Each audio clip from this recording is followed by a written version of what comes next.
మీ business ఏదైనా మీ ఊర్లో promotion చేయాలంటే అది సుమన్ టీవీతోనే సాధ్యం. ఇప్పుడే సంప్రదించండి.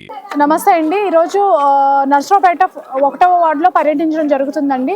ఉమ్మడి అభ్యర్థి అయిన అరవింద్ బాబు గారిని గెలిపించుకోవడానికి అలా టీడీపీ అనేక రకాల కష్టాలు చెప్పారు. మేము వాళ్ళతో ఒక 1 అవర్ డిస్కస్ చేసిన తర్వాత తెలిసింది ఏంటంటే వాళ్ళకి వసతి లేదండి, ఇల్లు లేదు, ఇళ్ల పట్టాలు కూడా అసలు ఎవరికి ఇష్యూ చేసిన ఇది దాకానే లేదు. అలానే డ్రైనేజ్ సిస్టమ్స్ అసలు బాగాలేదు, మురికి నీళ్లు ఉన్నాయి, ఎక్కడ పడితే అక్కడ డ్రైనేజ్ మురికి నీళ్లు రోడ్డుల మీద కానీ అట్లనే వాళ్ళ ఇళ్లలోకి చొచ్చుకుపోవడం జరుగుతుంది. మేము ఒకటే హామీ ఇచ్చాము, ఉమ్మడి అభ్యర్థిని అరవింద్ బాబు గారిని ఒక్కసారి గెలిపించుకోండి, ఒక ఛాన్స్ ఇవ్వండి. ఇన్ని సంవత్సరాలు కష్టపడ్డారు, ఇంటింటికి తిరిగారు, అందరి కష్టాలు తెలుసుకున్నారు. అలానే ఒక అధికారము, ఒక పదవి ఇస్తే ఆయన అనుకున్నది 100 రెట్లు సాధించి చూపిస్తారు. మీకు ఏవైతే సమస్యలు ఉన్నాయో తీరుస్తాము అని చెప్పడం జరిగింది. వాళ్ళ స్పందన కూడా చాలా బాగుందండి.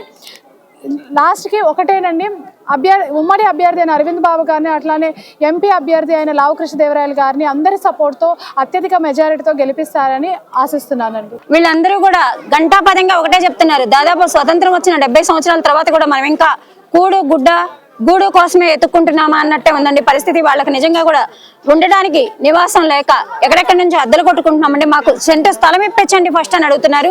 ఖచ్చితంగా ప్రభుత్వం మారాలి అని ఇలాంటి వాళ్ళు కూడా కోరుకుంటున్నారు. ముఖ్యంగా మేము ఒకటే చెప్తున్నామండి, రాబోయే రోజుల్లో ప్రభుత్వం మారిన వెంటనే వాళ్ళకి గూడు ముఖ్యంగా అవి మాత్రం ఇమ్మీడియట్ గా చూస్తామనేసి హామీ ఇస్తున్నారు. అలాగే ఇక్కడ నరసరావుపేట నియోజకవర్గంలో ఉమ్మడి కూటమి రాబోతుంది. కూటమిలో అరవింద్ బాబు గారు అత్యధిక మెజారిటీతో గెలవబోతున్నారు. ఇది రాసి పెట్టుకోండి. ఎందుకు చెప్తున్నామంటే మెజారిటీ కోసం మాత్రమే తిరుగుతున్నాం, గెలుపు ఆల్రెడీ అనివార్యం.